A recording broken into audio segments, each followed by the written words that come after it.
Hi everyone, Greg Hyman with the Sound on Stage. I'm sitting here in the lobby of ArtsWest here in beautiful West Seattle on a nice sunny springtime day, probably in between rain showers. And the reason I'm here is on April 10th, that ArtsWest's next show, Athena, a show about two completely polar opposite fencing competitors who are both training for the national championships, is opening on the stage. And we're here to go behind the curtain with the show's director, Kathryn Van Meter, who you may recognize from, she directed, or not directed, but choreographed Beauty and the Beast of the Fifth Avenue a few years ago, for which she won one of our awards for best choreography. And then she choreographed Hello Dolly at Village Theater, Camelot at Village Theater last season, and among many other things. But we want to talk about this show and a bunch of other stuff. So first of all, welcome back. Thank you. To the show, Kathryn. It's a pleasure to be here. So what have you been up to since the last time we talked? Well, some of the shows you just mentioned. The big project that ate most of my time was I was the intimacy coordinator for a Netflix series called Outer Banks. And I was their intimacy coordinator for season 4. So I was on call for them between June of 23 to June of 24. Wow, that's pretty big. Where did that film? We filmed primarily in Charleston, a little bit in Wilmington, North Carolina, and then I got to spend the month of February in Morocco, which was very, very cool. That's cool. A big blessing. Yeah. So do you find, I mean, I don't want to get off on a huge tangent about intimacy coordination, because that's one thing I've been wanting to talk to you about for quite a while. But that's something that's obviously more and more important with things that's in the headlines, with things going on with the Ryan Reynolds' wife. Yes. And all that. Yep. It Amber ends Heard, with us. Yes, I think Amber Heard, that's completely different. Blake Lively. Yeah, Blake Lively, yeah. So, I mean, is that work that's picked up for you? Is that something that you're finding is it becoming more challenging because you're more involved in shows and plays and things like that because of that? Yeah, I mean, that show was tricky in particular because, I mean, one of the things that is tricky about television is they don't understand that you're doing anything other than their show. So you kind of can't have a conflict. And that makes things really, really challenging. Yeah. And I don't like needing to turn around and tell people who are counting on me to do something that I can't do it, or I need to reschedule it, so the stress of that was pretty profound. It is interesting now that the job in film and television is becoming more pronounced. The conversations around it are becoming more pronounced. So you have something like Blake Lively, who says, that position should have been around early on, and then you have something like a Nora, which didn't have an intimacy coordinator, and sort of on purpose, and they said we don't need to do that. Gwyneth Paltrow is another one. Her latest movie, she sort of was like, what do you mean someone needs to tell me where to put my hand? I've been doing this for a really long time. Yeah. And I think the purpose of the job is potentially starting to be misunderstood. It is not about policing behavior necessarily on the set.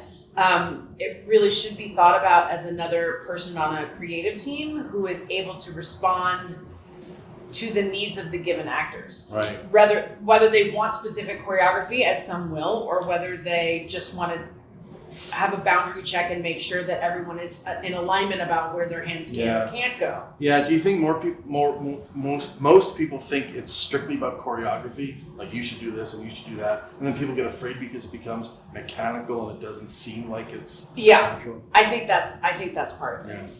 Yeah. Okay. Well, speaking of mechanical things, I'm going to try to segue into Athena. Speaking of choreography. Speaking of choreography, fencing.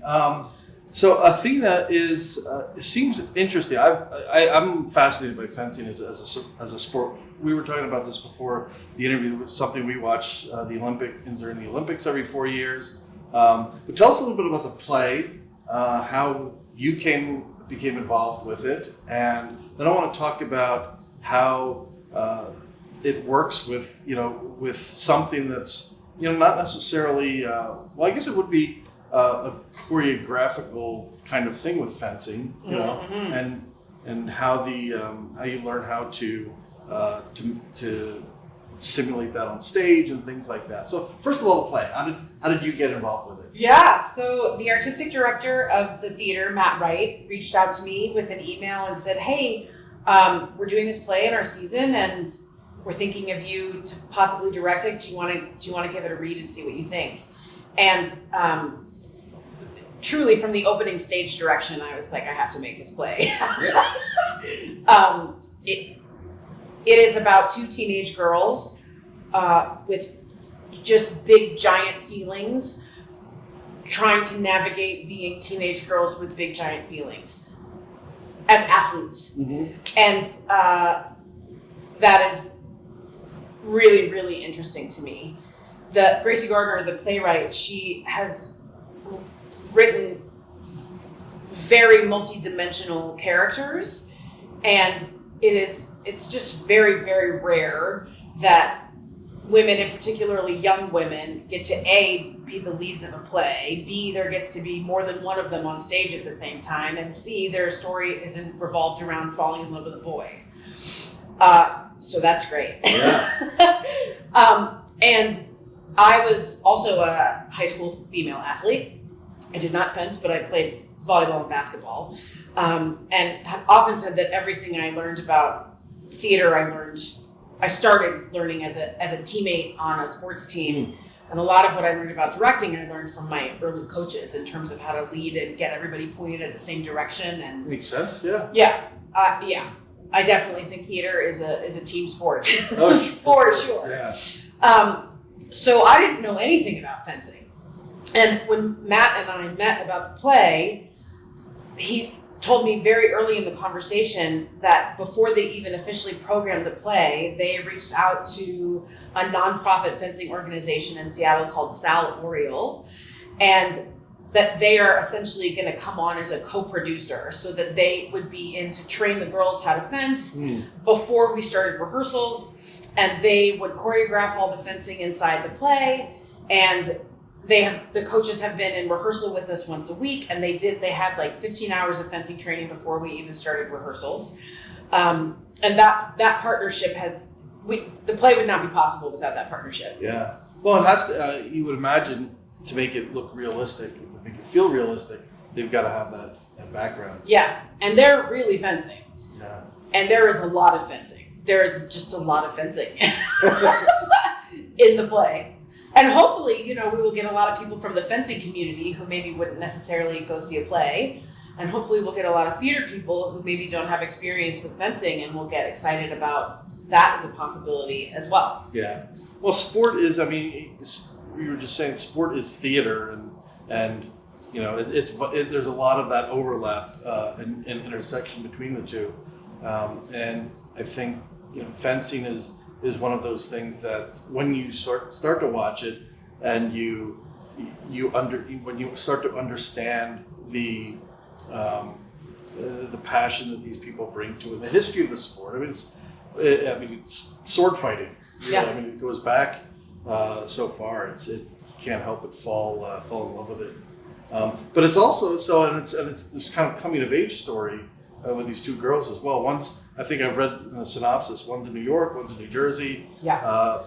Athena herself is not Athena. At least according to... It's her fencing name. Okay. Yeah. Yeah. Yeah. So there's a lot more Cher, going on. as she says. So there's a lot more going on than just these two people that are training to compete at the national championship level. Yeah, we meet them at the very end of a match, of a bout where they're fencing each other. And Athena is very excited by how well Mary Wallace fought. And so in that first scene, she says, hey, do you want to train for nationals together? And Mary Wallace, she's the one from Teaneck, New Jersey. She has only been training with her wall and has some social anxiety and doesn't have a lot of experience, certainly training with other people and maybe spending a lot of time around other people. And Athena is definitely like city New Yorker. There's a moment in the play where Mary Wallace calls her advanced, like as a human. Like, she has been exposed to a great deal more than Mary Wallace. Her environment is louder than Mary Wallace's, but she is sort of a bull in a china shop and also doesn't have great social skills, but they manifest in opposite ways. Interesting. So, one of the things I said to the girls in auditions is like, neither of these girls really know how to person and they like really don't know how to friend. So they, you watch them try to figure out how to become friends, possibly for the first time in their life, like really have a true female friend. And that's messy. Yeah. It's just messy as we try to figure out who we are and how to love, in that way that we really learn as friends, like how to give and receive love from another person that isn't our parents, that isn't a family member, that isn't romantic. What is that to care for another person and let another person care for you? Yeah, interesting. Now, how do these two actors take to it? Have they worked together before? Or is this the first time they've worked together? They have. They were in the same graduating class at Cornish, actually. Okay. And I worked with both of them in their senior year. I directed a production of Cabaret there. And Antea Delaney, who plays Mary Wallace, was actually the MC for me in Cabaret. And Allison Renee was one of the amazing Kit Kat girls. Oh. So, yeah. So obviously they've got some history with physical roles too. So Yes. I'm sure they could take to the fencing and the physicality of that pretty easily as well with that kind of experience. So. Yeah, and it's tricky because, Antea has been doing a lot of musical theater recently, so has had a lot of experience with learning dance choreography quickly, but that is attached to music and words and counts. And Allie has some stage combat experience, but that also tends to have a fair amount of text surrounding it. So the big qualifying match that they do is a full 15-point match. And early on, they definitely had some anxiety around like, how do I remember what point we're on? Mm-hmm. How do I remember what this move is? If it's, if we're playing 20 points of fencing and there's no text around it and there's no music and it's just them on a piece. Yeah, because even stage combat, there's a rhythm to it. You think of a standard sword fight or something like that. There's a certain rhythm to the choreography. You're not continually resetting to an on-guard line. Yeah. The same way every time. Yeah. And then having each point be completely different. Yeah. And, so it has to, it'll be interesting to see. I can't wait to see it. Yeah. So that was really cool. I said, you know what? One of the, we all went to a tournament early on, and Alana Pasquale, who is the assistant director of the show and plays Jamie, who's a character that comes in at the very, very end. She just started talking to one of the dads that was there, and he called fencing physical chess, which I think is really, really interesting. And so one of the things we started to do for that big, big fight is have them work on their interior monologue to try to get in the mind of a fencer so they understand why they're gonna fight the next point the way they fight it, to try to make sense on the inside in a way you don't necessarily do with other kinds of choreography, because they really need to keep it on track. They need to think like they are in a fencing bout. Yeah, because it's a continuing story that the previous point feeds into, or inputs or informs out. Yep. The next point goes, et cetera, et cetera. Yep. It builds. Yeah. Yep. Yeah. And that's a huge part of how the sport of fencing works. is they try things, and then if it works, they might try it again and again and again until it doesn't work, and then they'll try a different version of the thing. Yeah. That is the thing that our coach, we have two main coaches. Aiden was the one that trained them originally at Sal Oriole. And then Sarah has been with us in rehearsals, and she has been really, really helpful in, particularly as she taught the choreography for the big fight, explaining why she built the points the way she built the points. Okay. Which has been cool. Yeah. It's just, the whole thing's fascinating.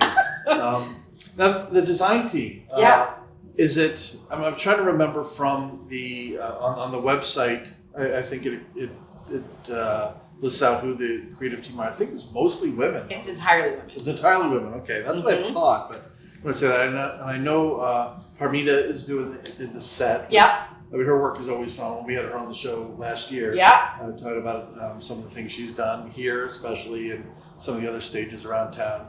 So what can we expect out of the set or the visuals, the scenic design from this piece? Well, the most important thing is the piece, because they're fencing a lot. So if you don't have that, you kind of can't do the play.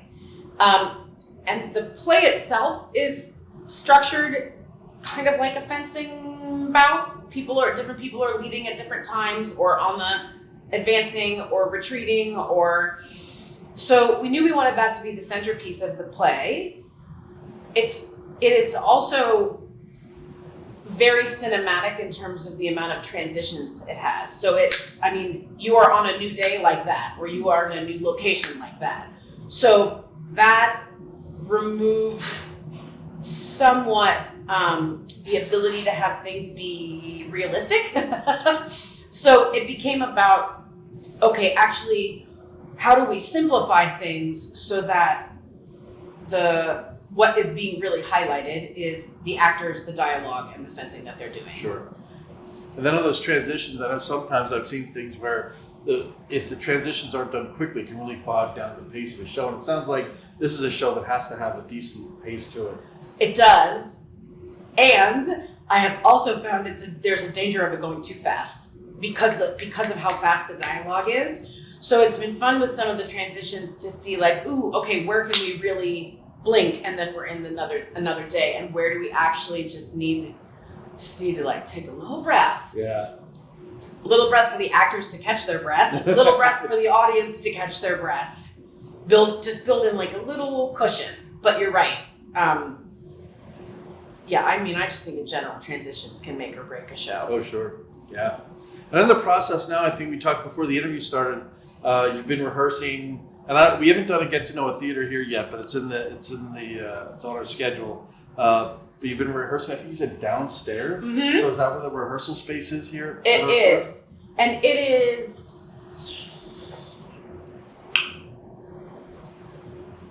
two-thirds to 3/4 of the size of the upstairs space. That's going to be my guess. Okay. And the ceilings are low, which has been ever so slightly tricky for fencing. But it's a beautiful room. It's attached to a really lovely green room. There's like a nice sink in the space, it's easy to fill a water bottle. All of that is really, really lovely. Okay. Yeah. And then you're coming upstairs here to the main stage this week? Tomorrow. Yeah, is our first day. And today is the 31st, so April Fool's Day. You're coming up. Oh yeah, that's true. Yeah. So you're using full fencing gear that you have on loan from that nonprofit that you mentioned. Yep. Are you doing anything specific to keep the actors cool? Because when I watch fencing, these people take this stuff off, they're drenched. Yes. So it seems like a pretty sweaty sport. Yes. So I imagine they get pretty hot too. Are you making sure they just keep hydrated? How? Yeah, they each have 3 water bottles in different places on the set, and at least one of them will be full of electrolytes. And the fencing gear, they have pants, and then on their upper body they have chest protectors, they have an arm sleeve, and then they have their jackets. The jackets are heavy and hot. One of the ways that we are able to show the passage of time is depending on what layer they're in. So if I'm nearing the end of a day, am I taking layers off? If at the beginning, if I'm in scene 2 and at the top of scene 3, I have to be fencing right away, then at the end of scene 2, I'll have them get back into something. Sometimes I won't, there are like certain fencing exercises that they do where they don't necessarily have to be in their coat. So you'll see them in just their chest protector and their arm sling, which I think will be really nice. Yeah. The costume designer was awesome, Nova, she's amazing. And she was like, do they have to be in white pants the whole time? Could we get them in something that's not white pants? And so I was like, sure, let me figure out how to do that. And I have been able to figure out how to do that, which is great. So they're also in leggings as opposed to 2 pairs of pants for most of the show. And there's an event in the middle of the play where they're able to have a little bit of a costume change, so that their sort of unders won't be the same version of soaked for the whole play. But they're drenched. Yeah. We did just the first half of the play, and they were just soaked. They're working so hard. They're just incredible. And they're wearing the head things too? Yep. Yeah. Yep. Wow. And how long was the runtime? Is it, and then is there an intermission when they cool down, or is it just straight through? No intermission. It's straight through, which I think is good. It's definitely wants to be a 1-act. And it's about 90 minutes. And there's probably, like, if you just took all the fencing out of the play and stuck it together, there'd probably be 20 to 25 minutes of fencing. Wow. I mean, there's a lot of fencing in the play. Yeah. These young women they're truly extraordinary. I am so excited for people to see them in all of their glory. Yeah. And it opens April 10th. It does. And it runs through May 4th. May 4th. Yep, that's right on the thing. Oh, April nice. 10th through May 4th. Yeah. That's a good bunch of backwards. And it's the 4th of 5th shows of the season. Yes. If I'm counting correctly. So before I let you go, I wanted to revisit something. If you're comfortable talking about this, that you and I talked about 3 years ago at our first awards ceremony, and it's something that's timely in the news with the 5th and STG and that kind of partnership that they just entered, and the changing scene of Seattle theater, something that you sort of predicted back then, if you recall the conversation. You might not. Great. But What did I say? well, so we're coming out of COVID. Yeah. And we were talking about getting people back into the city, and the fact that people weren't coming back into the city, and that it was going to be more of the responsibility of theaters like ArtsWest, like other of the peripheral theaters, to do the work that some of the bigger theaters used to do in creating and cultivating new works and things like that. Yeah. And that's what seems to be coming to fruition as we see, Village Theater, which for 2 seasons in a row now is going to be doing just familiar shows, local productions of shows, which is good, and then it keeps the actors and crews and things like that employed. And the 5th and STG, now that I think next season we're gonna have, out of 5 shows, we're gonna have 3 touring groups come in, and 2 locally produced shows. So it's The Seattle Shakes and Act merger is another one. Mm-hmm. So it's obviously a fiscal thing, and because there's trying to get people in the seats and competing against what's going on the couch at home and streaming and all of that. So I just want to say, first of all, good job kind of calling that a couple of years ago. But no, I mean it's and I think that's something I think that we're going to have to see more of continuing, is that these theaters are going to have to be where the new works come from. Yeah. I do remember that conversation, particularly in terms of me saying, like, thank you so much for when you say, you know, the theater of the Puget Sound, that you really are looking at the whole area in a way that felt newer than maybe previously folks were looking at it. And I do think that when theaters are in touch with their hyper-local community, ArtsWest, the community of West Seattle, which isn't to say that they don't have a farther reach, but they have built a community that is really local to them. Yeah, Taproot's another one. It's like Taproot is another great example of that. And, you know, not that those companies have not had financial challenges, because I'm sure they both have. They also have smaller administrative staffs, which can be hard on the administration staff, but like better for the bottom line than a giant administrative staff. But it does seem like those smaller companies are able to continue to strike more of a balance between things people have heard of and taking risks on things that people may necessarily not be as familiar with, because maybe their audience base is more intimate. Yeah. They have a different kind of connection with their audience base. I was in a conversation with someone a while ago. I do not remember who it was or what the context was, but we were talking about sports teams, and that the Mariners fans are Mariners fans. They are Mariners fans if they have a bad season, if they have a good season, if they get really close and don't go anywhere. And that is true season after season after season. Yeah. Because they love the Mariners. And it feels a little bit like the smaller theaters are currently doing a better job at building the version of the Mariners, so that their audiences will come, and if there's one that they don't really like, that doesn't mean that they're never going to come again. Yeah. I also think ticket prices have something to do with that, you know? And the bigger theaters are charging what they need to charge as cost of living goes up and paying people enough goes up. And all of that is right and good. And ticket prices are high. And it's higher. I think it's harder for people in a world where eggs cost $10 to say, like, yeah, I'm going to spend $150 on something I've never heard of for my family of 6. Yeah. That is a big And risk.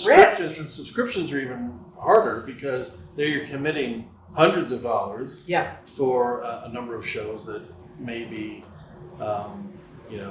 some you may have heard of, some you may not have heard of. So, yeah.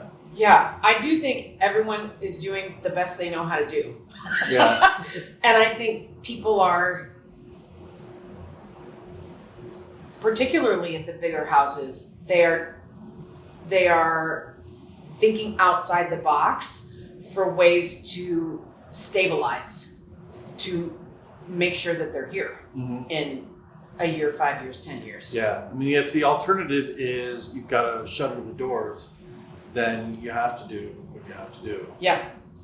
Because, especially if it is keeping our local artists here, because we don't want them to go somewhere else. And we want to be able to, have all these different levels of art that we're producing.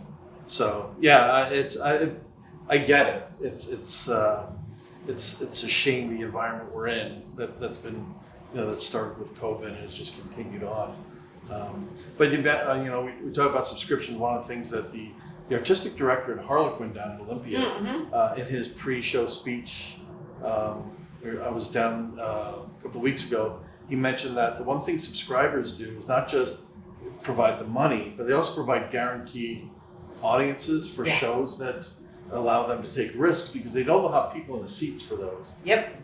So that's one of the important things about subscriptions. But again, on the other side, subscriptions are an investment, and people are less likely after COVID to make investments in things that is that uncertainty.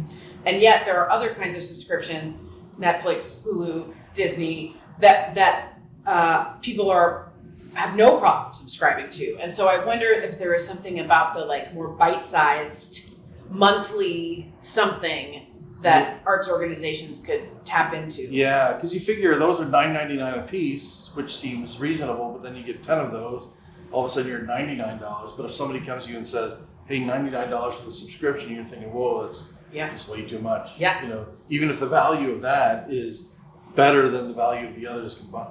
Yeah. Yeah, it's a whole psychological human behavior, sales and marketing thing that, I'm sure people can tap into. People who have studied that, which is not me. Yeah, exactly.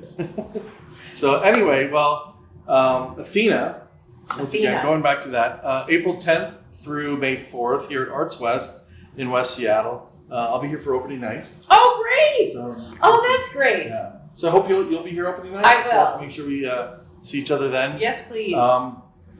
And I don't know if they do specialty cocktails. I know there's the little bar over here at ArtsWest, but you can always get a drink, relax. There's a great little lobby. I mean, there's so many, this little area in West Seattle. It's great. I've never taken the time to explore it because we always just drive, we park, come to the show. Oh, yeah. But we there's so many good restaurants. We've got the cool record store. Yep. The corner here. Easy Street's right Yeah. there. It's this is a beautiful, this California Avenue has so much to explore. Yeah. If you had to check like a second to come before the show or after if you came to a matinee. They also, I don't know if you saw the wall, oh, there's one right there. But they partner with a different artist, visual artist for every show that Corinne, the marketing director, sources. And so there's a different art exhibit on the walls for every show, which is also really that's beautiful. pretty cool. Yeah, because usually we get here about half hour before the show and before doors open, and you get a little chance to look at the art on the walls, which is pretty nice. It's a great experience to come here and see it. And it's not really a bad seat in the house. Mm-mm. And here's actually a directorial question for working here, since the seats are on the three sides. So how do you, when you're dealing with something like fencing or any other show, what kind of changes do you make, or what kind of thought process do you put into a show when you're dealing with three sides of an audience? Yeah. Three sides and two people. Yeah. So, like three sides and five people sort of feels easier, but three sides and two people is three sides, two people, and the main thing of your set is a long rectangle, It has been a fun challenge to figure out how to keep them in motion enough so no one goes too long without feeling like they've seen one of them, but also find ways to allow for some stillness when the play needs a little bit of stillness. And then, when they're actually fencing, they need to be where they need to be when they have foils in their hands and they're hitting each other. But when they're on the piece and doing like fencing drills or things like that, I have been able to shift them so they hug one edge of the piece, so they're not standing directly in front of each other. But that is something that I'll definitely continue to judge when I'm in the actual space. Yeah, how much, when you're downstairs and it's only 3/4 of the size, you can only do so much. Yeah. We'll have a lot more room both upstage and downstage once we get upstairs, which has been really fun. Do you typically sit in various seats within? Oh yeah. I do when I rehearse downstairs too. Okay. Yeah. I think there are certain shows when directors must not have done that. I'll be honest with you, but I'll just leave it at that. Yeah. So, all right, cool. I think that's all I've got. So, once again, Kathryn Van Meter, thank you so much. Absolutely. For taking the Thank time. you. Athena opens here at ArtsWest on April 10th, runs through May 4th. For tickets and availability and sales, you can head out to ArtsWest site at artswest.org. And for more information or more coverage of the arts around the sound, you can head out to our website, thesoundonstage.org. Hit us up on social media, subscribe to our newsletter. We're out there pretty much everywhere. So once again, I'm Greg Heilman with The Sound on Stage. We've been behind the scenes with Kathryn Van Meter, the director of Athena, which, by the way, we must note is a comedy. Yes. We've gone this whole time without mentioning how funny the play is. Very, very, very funny. Yes, it's not just all about sword fighting and teenage drama and No. There truly is something for everyone that will ping some delicious flashbacks of humor for everyone. Good deal. So it opens April 10th here at ArtsWest. For more information on the show, to get tickets, artswest.org. To follow us at The Sound on Stage, you can head to our website at thesoundonstage.org. Hit us up on social media. You subscribe to our newsletter. We're grateful for any of you who are out there watching this and for all the support you've given us. I'm Greg Heilman. We've been behind the curtain talking about Athena here at ArtsWest with Kathryn Van Meter, the show's director. And until next time, I will see you at the stage door.